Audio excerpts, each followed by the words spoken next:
अरे साथियों नमस्कार, स्वागत है आप सभी का आपके अपने इस यूट्यूब चैनल पर। साथियों ये यूट्यूब चैनल आज हम बात करने वाले हैं राजस्थान पुलिस परीक्षा 2020 के लिए जो बहुत ज़्यादा इम्पोर्टेंट टॉपिक है पार्ट बी का, महिला एवं बाल अपराध। फ्रेंड्स, जो भी कैंडिडेट है यहाँ पे पिछली वैकेंसी में पार्ट बी में फेल हुए थे उनके लिए एक सुनहरा अवसर है इस पार्ट को क्लियर करने का, क्योंकि यह 5 नंबर आपके लिए लाइफ सेंचिंग नंबर हो सकते हैं। क्योंकि कैंडिडेट फेल होते थे वो पास मार्किंग मिनिमम जो 6 नंबर थे वो भी नहीं ला पाते थे, तो अब की बार इसको जोड़ा गया है बी पार्ट में, जहाँ से आप इन 5 नंबर को आसानी से ले सकते हैं और यहाँ से महिलाएं बाल अपराध के बहुत ही इजी क्वेश्चन पहुंचे जाएंगे। तो आज हम बात करते हैं टेस्ट 5 की। यह हम डेली 8 PM अपलोड करते हैं। फ्रेंड्स, यदि इस चैनल को आपने सब्सक्राइब नहीं किया तो जल्दी सब्सक्राइब कीजिए। सब्सक्राइब के आगे जो घंटी का चैनल उसको भी प्रेस कीजिए ताकि जब भी हम अगला वीडियो अपलोड करें उसकी जानकारी आपको मिलती रहे। फ्रेंड्स, हम आपको बता दें कि राजस्थान पुलिस की अभी जो भर्ती है उसको एग्जाम को अभी 34 मात्र 34 दिन बचे हैं। तो आपकी एक समय सारणी होनी चाहिए। यदि आप किसी बुक्स को पढ़ रहे हैं टॉपिक वाइज तो आप उसे छोड़ दीजिए, क्योंकि वो अब टॉपिक याद करने का समय नहीं बचा। अब सिर्फ आपको क्वेश्चन निकालने हैं, ज़्यादा से ज़्यादा क्वेश्चन को निकालना आपको। और हम आपको जितने भी आप पार्ट अपलोड कर रहे हैं आप उन्हें पढ़ लीजिए। यहाँ से महिला एवं बाल अपराध की क्वेश्चन इन्हीं में से आने वाले हैं। मैं आपको गारंटी दे रहा हूँ कि इनसे बाहर क्वेश्चन नहीं आएंगे। 90% क्वेश्चन इन्हीं में से आप लोग आने वाले हैं। तो बात करते हैं फर्स्ट क्वेश्चन की। फर्स्ट क्वेश्चन है, बेटी बचाओ बेटी पढ़ाओ योजना की शुरुआत की गई। इंपॉर्टेंट क्वेश्चन रहेगा राजस्थान पुलिस के एग्जाम के लिए कि बेटी बचाओ बेटी पढ़ाओ योजना की शुरुआत कब की गई थी या कहाँ से की गई थी। तो कहाँ से की गई थी फ्रेंड्स, आपको बता दें कि यदि ऑप्शन में पानीपत और सोनीपत दोनों आ जाता है तो यहाँ राइट आंसर सोनीपत होगा। और यदि ऑप्शन में सोनीपत नहीं आता है तो यहाँ पे पानीपत भी राइट आंसर होता है, लेकिन दोनों ऑप्शन होते हैं आंसर सोनीपत रहेगा। अब हम आपको बता दें सोनीपत कहाँ है, हरियाणा में पड़ता है। हरियाणा राज्य में पड़ता है सोनीपत। और इसकी शुरुआत कब की गई थी बेटी बचाओ बेटी पढ़ाओ योजना की? इसकी शुरुआत की गई थी 22 जनवरी 2015 को, और वो प्रधानमंत्री नरेंद्र मोदी के द्वारा की गई थी ही। और इसमें जो मंत्रालय हैं इसको लागू करने के वो 3 मंत्रालय हैं, वो भी आपको ध्यान में रखना है। कौन कौन से? भाई, पहला है महिला एवं बाल विकास मंत्रालय, दूसरा स्वास्थ्य परिवार कल्याण मंत्रालय और तीसरा है मानव संसाधन विकास मंत्रालय। और ये आपको यहाँ से ध्यान में रखना है जो राष्ट्रीय बालिका दिवस है वो कब मनाया जाता है? तो वो मनाया जाता है 24 जनवरी को। ये क्वेश्चन भी इंपॉर्टेंट है। और जो अंतर्राष्ट्रीय बालिका दिवस है वो 11 अक्टूबर को मनाया जाता है। कब? 11 अक्टूबर। राष्ट्रीय तो 24 जनवरी और अंतर्राष्ट्रीय बालिका दिवस 11 अक्टूबर को। फ्रेंड्स, ये जो भी हम जानकारी आपको बता रहे हैं वो सभी इंपॉर्टेंट है, क्वेश्चन कहीं से भी आ सकता है। बात करते हैं अगले क्वेश्चन की। अगला क्वेश्चन है, पोक्सो एक्ट में लैंगिक उत्पीड़न से संबंधित धारा है। तो पोक्सो एक्ट में जो लैंगिक उत्पीड़न है उससे संबंधित धारा कौन सी धारा है उसमें? तो यह राइट आंसर डी हो जाएगा, धारा 11। जो लैंगिक उत्पीड़न से संबंधित है वो धारा 11 है। राइट आंसर डी हो जाएगा। तो ये जो पोक्सो एक्ट है वो लागू कब किया गया था इसकी पूरी जानकारी हम देने वाले हैं आपको। तो ये लागू किया गया था 14 नवंबर 2012 को। ये भी इंपॉर्टेंट है, क्वेश्चन पूछा जा सकता है यहाँ से भी। और इसके तहत क्या किया गया था, जो भी बालिका 12 वर्ष से कम है यदि उसका किसी व्यक्ति के द्वारा रेप किया जाता है तो उसे सजा केवल मौत की मिलेगी। क्या सजा मिलेगी? केवल मौत। 12 वर्ष की बालिका से कम उम्र की बच्ची से यदि कोई रेप करता है तो उसे उस अपराधी को केवल मौत की सजा सुनाई जाएगी। और यह लागू करने वाला पहला राज्य कौन था? मध्य प्रदेश। ये भी आपको ध्यान में रखना है, पूछा जा सकता है। और दूसरा आता है राजस्थान। तो यहाँ जरूरी है राजस्थान जो कि दूसरा राज्य था।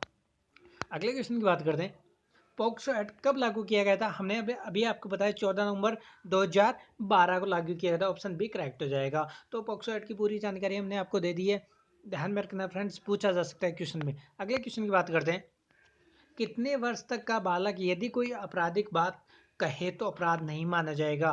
फ्रेंड्स, आपको बताना है कि कितने वर्ष का यदि बालक कोई आपराधिक बात कहता है तो वो अपराध नहीं माना जाएगा। तो राइट आंसर डी हो जाएगा। यदि कोई बालक 7 वर्ष से कम उम्र का है तो कोई भी वो आपराधिक बात कहता है तो वो अपराध नहीं माना जाएगा, क्योंकि वह सिर्फ बालक की श्रेणी में आता है, उसे कोई आपराधिक नहीं घोषित किया जा सकता। अगले क्वेश्चन की बात करते हैं, जन्म से पूर्व लिंग चयन तकनीक निषेध अधिनियम 1994 को लागू किया गया। तो जन्म से पूर्व जो लिंग तकनीक निषेध अधिनियम 1994 है वो कब लागू किया गया था? तो इसे लागू किया गया था 1 जनवरी 1996 को। कब किया गया था? 1 जनवरी 1996 को इसे लागू किया गया था, आपको ध्यान में रखना फ्रेंड्स।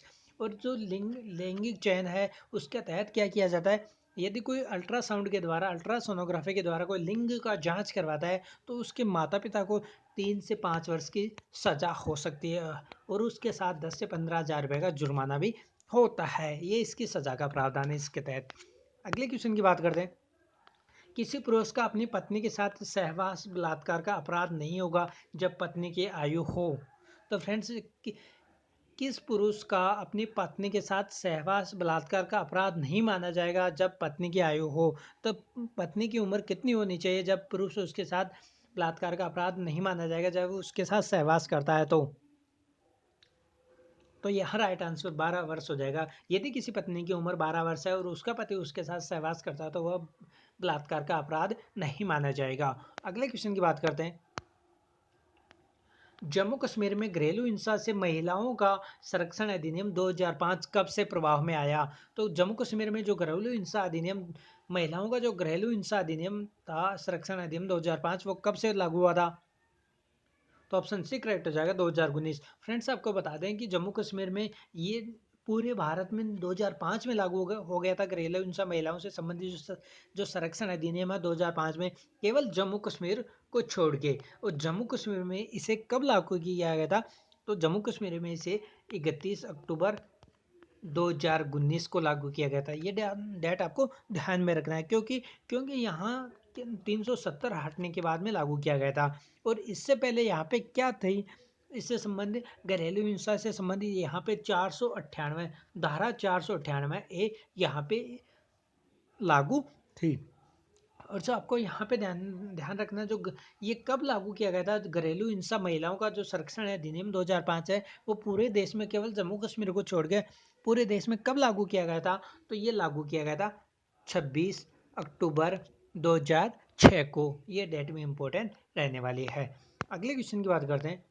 आईपीसी की धारा, किस धारा का संबंध आत्महत्या से है? तो आईपीसी की कौन सी धारा है जिसका संबंध आत्महत्या से है? फ्रेंड्स, हम आपको बता दें कि राजस्थान पुलिस एग्जाम में एक क्वेश्चन धारा से संबंधित जरूर पूछा जाएगा और हमने प्रत्येक वीडियो में धारा से संबंधित बढ़िया बढ़िया क्वेश्चन आपको करवाए हैं। यदि आप हमारे और अधिक क्वेश्चन देखना चाहते हैं इंपॉर्टेंट, तो आप हमारी प्लेलिस्ट में जाकर देख सकते हैं, जिसकी लिंक आपको डिस्क्रिप्शन बॉक्स में भी मिल जाएगी।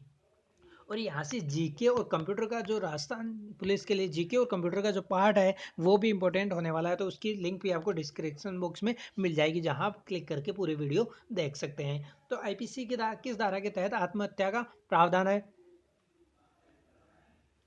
तो राइट आंसर ए हो जाएगा, धारा 306 के तहत आत्महत्या का प्रावधान है। और यहाँ आपको बता दें, आत्महत्या का प्रावधान धारा 306 के तहत है, तो जीवन जीने का अधिकार कौन से अनुच्छेद में आता है? तो जो जीवन जीने का जो अधिकार है वो अनुच्छेद 21 ए में आता है, अनुच्छेद 21 में आता है जीवन जीने का अधिकार। ये भी इंपॉर्टेंट रहेगा आपके एग्जाम के लिए। अगले क्वेश्चन की बात करते हैं। 2001 की जनगणना व 2011 की जनगणना के मध्य बालक श्रमिकों की संख्या में कितने प्रतिशत कमी आई है? इंपॉर्टेंट क्वेश्चन है कि 2001 की जनगणना और 2011 की जनगणना के अनुसार के मध्य बालक श्रमिकों की संख्या में कितने प्रतिशत की कमी आई है?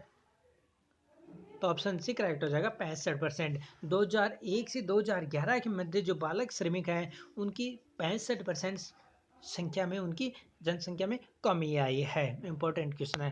अगले क्वेश्चन की बात करते हैं, लास्ट क्वेश्चन है इस वीडियो का। बाल श्रम को रोकने के लिए राज्यों को निर्देश किस अनुच्छेद में दिया गया है? यह भी इंपॉर्टेंट क्वेश्चन रहेगा आपके एग्जाम के लिए कि बाल श्रम को रोकने के लिए राज्यों को जो निर्देश दिए जाते हैं वो कौन से आर्टिकल, कौन से अनुच्छेद में आते हैं? तो कौन से अनुच्छेद में आते हैं? तो ऑप्शन डी करेक्ट हो जाएगा, अनुच्छेद 390 में। फ्रेंड्स, हम आपको बता दें कि यदि आप राजस्थान पुलिस की तैयारी कर रहे हैं तो ये वीडियो आपके लिए बहुत ज़्यादा इंपॉर्टेंट होने वाला है। और राजस्थान पुलिस के एग्जाम में अभी सिर्फ मात्र 34 दिन का समय बचा है, तो आपको सिर्फ यहाँ पे जो ऑप्शनल हैं, जो क्वेश्चन है वही देखने, आपको टॉपिक वाइज वीडियो नहीं पढ़ना बिल्कुल भी।